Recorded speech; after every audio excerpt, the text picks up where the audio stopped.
कई साल पहले तिरुनगर एक नगर में था पटेल, जिसके पास था एक साड़ी की दुकान।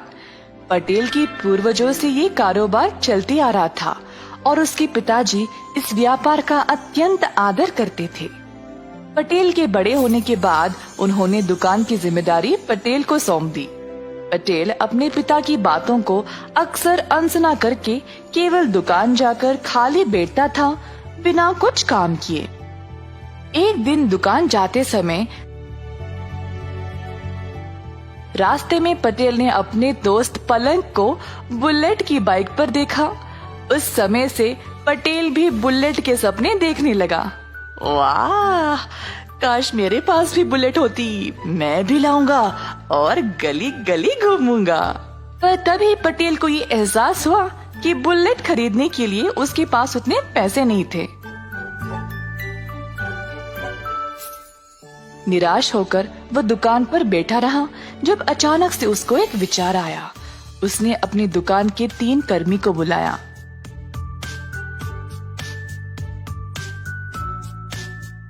अरे जरा बताओ, हमारे पास पूरे कितने साड़ियाँ हैं? साहब जी, हमारे पास शायद लगभग 50 साड़ियाँ होंगी।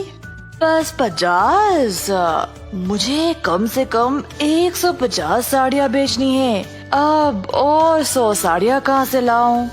साहब जी, मेरा दोस्त एक थोक व्यापारी है।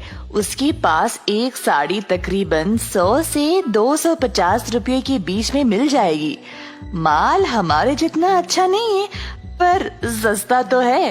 अच्छा, एक काम करो, उसके पास जाओ और एक साड़ी 100 रुपए के दाम पर 100 साड़ियों को ले आओ। किसी को इस बारे में नहीं बताना, ठीक है? तो हमें फिर 10,000 रुपए की जरूरत है। आप पैसे दे दो तो हम माल ले आएंगे साहब। पटेल के पास 10,000 रुपए भी नहीं थे, तो वह अपने 50 साड़ियों को 1,000 के दाम में बेचने लगा। 15 दिन के अंदर उसने सारे साड़ियां बेच डाली और उन पैसों में से 10,000 निकालकर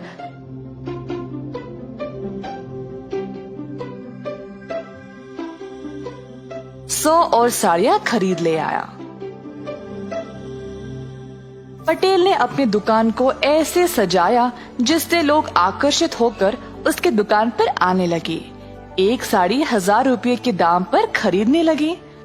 1,50,000 कमाने के बाद पटेल ने अपनी मनपसंद बुलेट खरीद ली। एक दिन पलंग और उसकी पत्नी मनीषा बाहर जा रहे थे। रास्ते में मनीषा ने एक आदमी को साइकिल पर साड़ियाँ ले जाते हुए देखा। साड़ी वाले को रोककर पूछा, भैया कितने में बेच रहे हो? 100 रुपये में एक साड़ी मैडम। अच्छा, जरा मुझे दिखाओ। साड़ियों को देखने के बाद दोनों पलंग और मनीषा हैरान होकर एक दूसरे की ओर देखने लगे। सुनिए जी, पिछली बार मैंने ऐसी ही साड़ी पटेल की दुकान से 1,000 रुपए में खरीदा था। हाँ, सही बोला तुमने, कुछ तो गड़बड़ है। ऐसा कहकर पलंग और मनीषा ने साड़ी वाले को बाजार में लाया और सब लोगों को जमा किया। सुनिए सब लोग, मैंने ये साड़ी पटेल की दुकान पर 1,000 रुपए में खरीदा था और ये लड़का वही साड़ी 100 रुपए में बेच रहा है। ये तो धोखा हुआ। मेरे साथ जो हुआ, मैं नहीं चाहती कि आप लोगों के साथ भी हो, इसीलिए मैंने आप सब लोगों को यहाँ जमा किया है। ऐसा कहते हुए सारी भीड़ पटेल की दुकान की ओर चल पड़े। पटेल ने अपनी नई बुलेट के लिए पूजा करवाया और अपनी दुकान की ओर आया। दुकान के बाहर इतनी भीड़ जमा देखकर हैरान परेशान हो गया। 1,000 में एक साड़ी बेच रहे हो और ये एक पोछे के लायक भी नहीं है। तुमने 100 रुपयों की साड़ी को खरीदा और हम सबको 1,000 में बेच रहे हो। क्या ये ठीक है पटेल?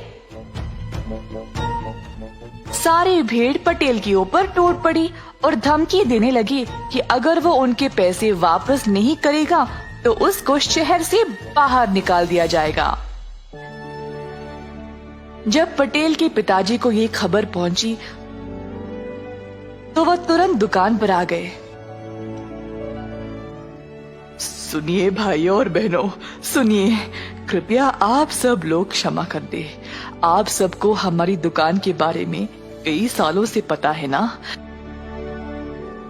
जो मेरे बेटे ने किया वो बहुत गलत है। मैं आप सबको पैसे वापस लौटा दूंगा, क्षमा करें। ऐसा कहते हुए पटेल के पिता ने सबको एक एक करके पैसे लौटा दिए। सबसे छोटे बेटे हो, इसीलिए इतना लाड़ और प्यार से पाला है तुमको। तुम पर दुकान की जिम्मेदारी सौंपा ताकि तुम भी अपने भाइयों की तरह सफल बन जाओ, पर उल्टा तुमने मुझे ही शर्मिंदा किया। अगर मेरी एक भी बात मानते तो आज ये नौबत नहीं आती।